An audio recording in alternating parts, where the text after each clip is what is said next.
New research in combination with previously released research says that debt caused by incarceration fees may be pushing Black women deeper into poverty. So jails and prisons have fees that they call pay-to-stay fees, which is essentially charging the inmates for their own incarceration. And they can include room and board, medical care, probation, supervision, phone calls, public defender costs, and more. So in the 70s, a couple of states decided that they wanted to shift the costs off the public budgets and onto the inmates themselves. A bunch of states started following suit, and now today, all but 2 of them have some type of pay-to-stay fees. These fees initially come directly out of an inmate's accounts and wages, their commissary. But considering that if they are working, they earn less than $1 a day. So it's not even close to being enough to cover all of what's needed. And they are still responsible for this even after their release. So when the state decides that it's time for this former inmate to pay this debt and they're going out looking for money, everything is fair game. So if a woman has any shared assets, any accounts, anything with that person's name on it, the courts can seize it. They'll take college savings, shared inheritances, anything. And in most cases, they said they will drain these accounts completely. Here's some key points that several studies have found. One said that 63% of costs imposed on incarcerated people are paid by family members, and of those family members, 83% were women. They're covering not only the fines and fees, but also bail for male relatives like their sons, grandsons, brothers, partners, uncles, etc.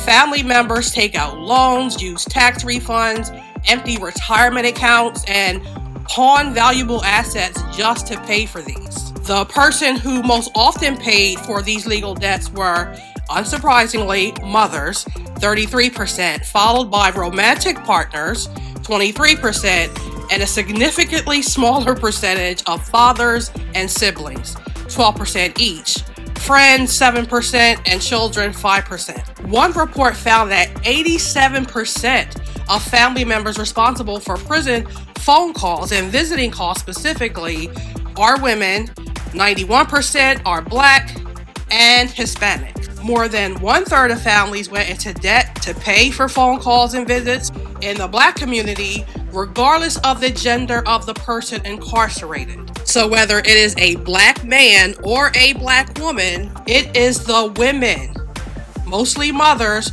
who are paying these fees and fines. Additional research estimated that the economic cost to women from their partner's incarceration is tens of billions, and that Black women bore a disproportionate share. Middle-aged Black women were more likely than any other group to pay off a family member's debt. Researchers said, while others their age are saving money for retirement, helping their children with college or other expenses, paying down mortgages, or taking vacations, these women were disproportionately burdened with paying court debt for their families. Now let's consider the other aspect to all of this, which is systemic sexism, because women only make 83 cents for every dollar that a white man makes, and Black women, the ones being hit the hardest, only make 66 cents for every dollar that a white man makes. On average, women tend to shoulder more caregiving responsibilities for children, aging parents, disabled and dependent family members, etc. And Black mothers are also 3 times more likely than white mothers to be their household's sole or primary provider. Researchers said that this is an additional burden on resources that are already limited and fragile, and that even a single unexpected expense can trap these women in cycles of debt. Now, when it comes to women incurring these fines of their own accord, we are more likely to commit lower level crimes that result in financial penalties like fines. And failing to pay debt from these fines can incur other penalties like late fees, getting your driver's license suspended, and even arrested. Here's an example. The ACLU represented a Black single mother in South Carolina who was working at a Burger King to support her kids. In 2016, she was fined around $2,300 for 2 traffic offenses. The judge ordered her to make monthly payments of $100, even though she said that all she could afford was $50. She somehow managed to make 5 payments, but then her son was hospitalized, as happens in life, and then several paychecks from her employer bounced, which is crazy to me. They said she worked at Burger King, but that's all it takes, right? So she fell behind on the payments and was arrested. She was told that if she wanted to avoid being booked into jail, she would now have to pay more than $1,900. Now, I am not a mathematician, but if someone doesn't have $100 a month, they probably do not have $1,900 to just give.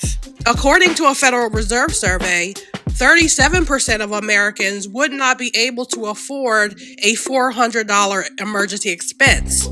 She ended up spending 57 days in jail. She lost out on a new job. Her finances were, of course, now in a free fall, and all of this was because of 2 parking offenses. So we can see why this research is showing that what they call the financialization of the criminal justice system isn't gender neutral, and because of systemic racism, Black women get hit the hardest. There's just something very wrong here, and I'm not just talking about this intentional war on people in or near poverty, systemic racism, or the fact that many researchers are saying that the amount spent by states in trying to collect these prison debts often eliminate any financial gain for the state.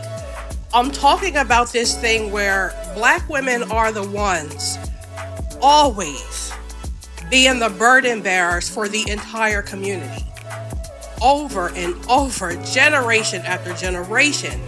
When I say there's something wrong here, I'm talking about how little to nothing has been done in all of these years to alleviate some of this weight off of Black women. As long as Black women continue doing all of this, the primary beneficiaries are more than happy to let it stay that way. But what is being done, constantly done, annoyingly done, is the horrible stigmatization of Black single mothers, mostly, or at least partially, by their own community. I don't have any kids, but Black single mothers are talked about like they are used goods, like they have no value. I mean, there's a movement about how if a woman has a kid, she's less valuable, or she falls lower down on the scale of desirability.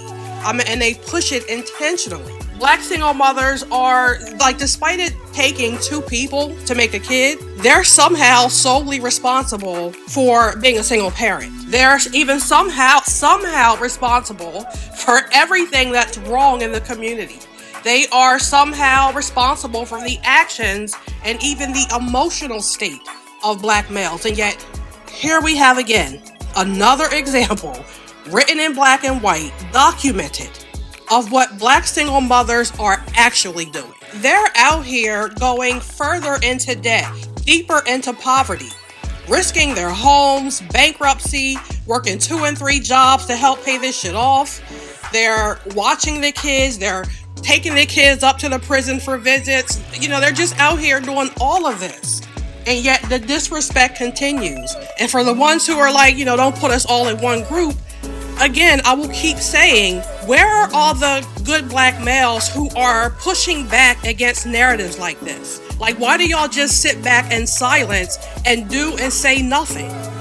If the majority of Black males had no tolerance for talking about Black single mothers like this because they know the true value of them, these other ones wouldn't feel so comfortable talking about them like this. One of those reports, like I said earlier, said that it doesn't even matter what gender was in prison. It is still Black women and still Black single mothers who are the burden bearers. Where are all of these most involved fathers at? Black women in general are always having our faults shoved in our faces. We're the most overweight, have the highest eviction rate, all of this shit. Maybe if Black women weren't doing all the heavy lifting. Maybe if black women didn't have to constantly clean up the mess of other people, maybe if black single mothers weren't doing all of this, they would have the luxury of having spare time and spare money to do things like go to the gym, be able to afford healthier foods. They wouldn't have all this stress, which we know can pack on weight, especially for women. Maybe if they didn't have to financially support entire households while trying to go to school at night, maybe the eviction rate wouldn't be so high, which, by the way, is also partially tied to black males. Black women are so busy focusing on all of black males' problems that, just like those pay-to-stay fees, the issues we face as women who are black have ballooned completely out of control. Brittany Friedman, a USC sociologist who leads the Captive Money Lab, made the excellent point that everyone keeps talking about mass incarceration, but no one is talking about what this is doing to their families. She said families, particularly black women, are losing vital resources because of this. Alice Walters, movement building director at Forward Together, said 1 in 2 African American women has a loved one in prison. Black women are being dragged into deeper poverty, stress, and strain when their loved ones are incarcerated. It's women on the outside who are risking their jobs and their housing to take care of their loved ones. This isn't about love or loyalty or being a ride or die black women. This is not about we all we got and we got to stick together. At some point, this becomes about being used and disrespected. When it just is allowed to continue over and over. When no one cares over and over that you are the burden bearers, there's a problem here. It's more than just systemic racism because, as the community likes to forget, black women are also black, so we are also affected by systemic racism. And on top of that, we are affected by systemic sexism. I just went over that. And yet somehow we still manage generation after generation to keep being the ones that are carrying the entire community on our backs. And no one seems to give a damn.